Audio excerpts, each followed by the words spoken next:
Back in the wood shop today. I've still got plenty of offcuts and scraps to use up, so I'm going to attempt another wall art project. And this is another pretty simple one I think even beginners can do. And you can use it for your own home decor or even sell them. As a matter of fact, I got the inspiration for this off of Etsy. So there was one of these for sale. So let's go. All the cuts on the miter saw will be at 45 degrees for this project. I'm using offcuts and scraps again for this, so I'm cutting different width stock to a few different lengths and cutting sets of 4 of each size.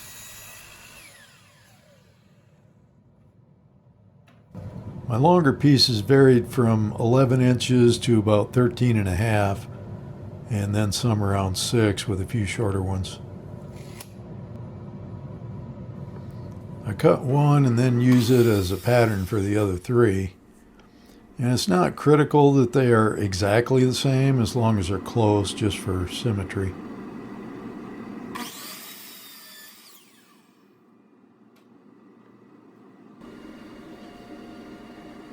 I'm using different lengths and widths, so I'm cutting some stock down to a thinner width on the table saw.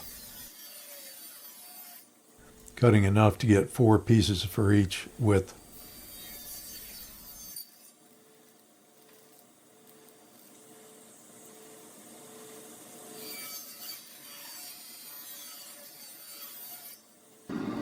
And again, cutting them all at a 45-degree angle and parallel cuts.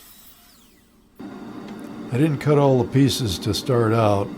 I cut 4 or 5 sets and then loosely laid them out to see how it looked, and then cut the rest of the pieces as I put it together to get the pattern that I wanted.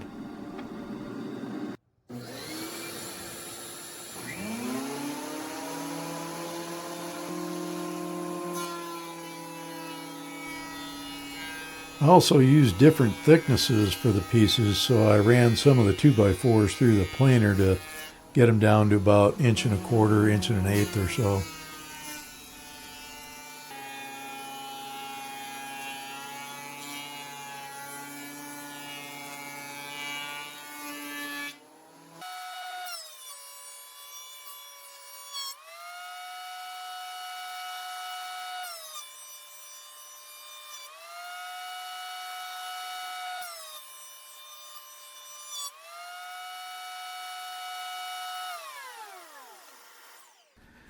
I cut enough pieces for this pattern here that I thought looked good, then started sanding. Nothing too extensive, just knocking down the sharp edges, but still keeping well-defined edges, and sanding off all the fuzz and burrs on the saw cuts. Some of the boards were rough sawn, so I also lightly sanded those surfaces to smooth them out a bit, but still keep the rough sawn texture. The idea is to have different depths, textures, and shadow lines to make the final product look interesting. Once I had all the pieces that I was going to use all cut and sanded, I started gluing them together. Started out in the center and worked my way out, and I'm only gluing the edges together here. I just want them to hold together enough so that after this glue up dries I can flip it over. Then I'm going to glue and nail a backer board on to make it strong and hold it together well.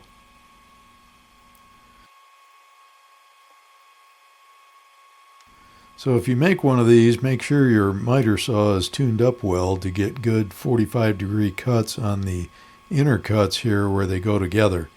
The more accurate it is, the better all these pieces will fit with minimal gaps. That said, if you do have some small gaps, the different thicknesses and shadow lines will help to hide them.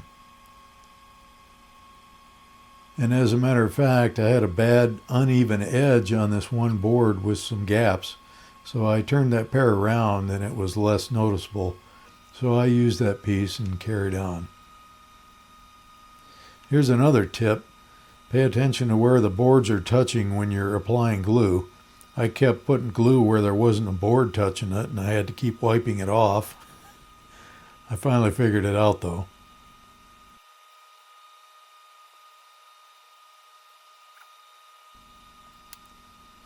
So I'm just pressing and rubbing these pieces together, and I'm not going to use tape or clamps to hold them. I'm just counting on the glue to hold it together well enough so it holds together so I can turn it over, and then I'll make it stronger.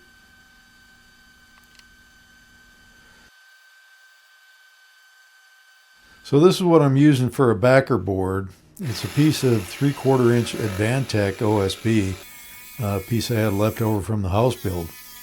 I'm just notching it in a few places here after I laid it on the piece and marked a few spots I needed to trim back so it wouldn't show. You wouldn't need 3/4 inch for a backer board if you didn't want to, but I want the piece to stand out from the wall some. Just another use of light and shadow. Here's the test. Will it hold together with just the edges glued?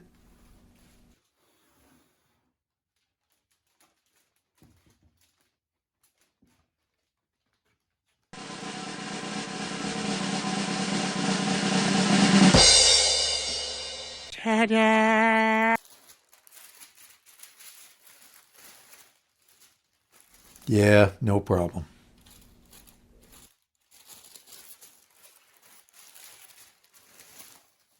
Now with it flipped over, I can glue and nail the backer board on and make it so there's no chance this thing can come apart.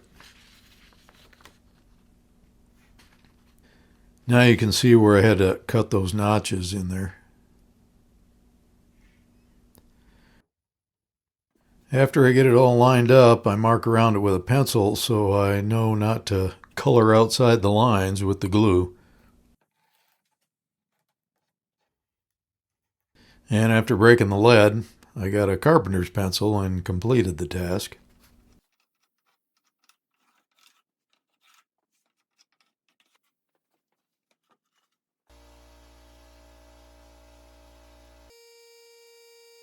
Then with the compressor building air in the background, I applied the glue and the backer board.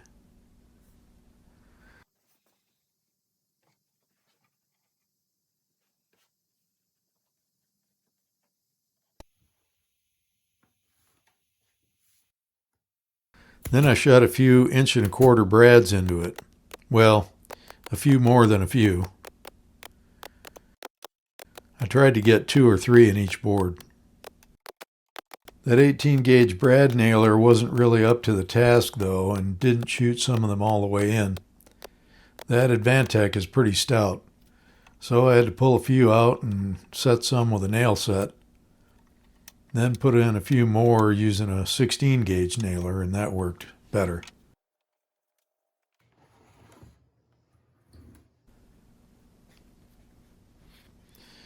Ready for the next step, which in this case is some more torch work. I'm going to burn and char some of these pieces pretty heavily out around the outer edges, so I took it outside just to be on the safe side. If you try this method, just be careful as you're literally playing with fire. And you can get something going you might not be prepared for, so just keep safety in mind.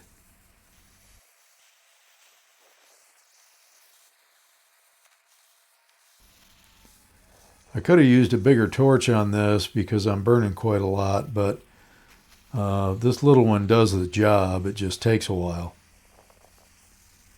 If it's all you have, it can be done, and you actually have a little more control with the little one. I'm staining this with a light brown stain. I think this is Minwax Golden Pecan, and this is to soften the brightness of the unfinished wood. I'm doing the bare wood parts first so I don't get the sooty part and spread that onto the light part. I wiped it down, but it was still a little sooty. Then after I did the light parts, I coated the charred parts, brushing away from the light parts, and that's just to kind of seal up the wood a bit. Well, except for those spots there where I splattered onto the light part. I usually find a way to screw up. but no big deal really, as I then applied a bit of darker stain to soften the transition areas some, and also to the lighter areas of the charred parts. Didn't really do much though. So that was it for that day. I had to let the stain dry. After this, I put some clear satin polyurethane on it, and it's pretty much done. Here's the original inspiration for this piece, and here's my version. Not exactly like the original, but it doesn't have to be. There are all kinds of variations on this theme, and you're not limited to what look you go for. Do whatever your imagination comes up with in any size that you want. These are just a few examples.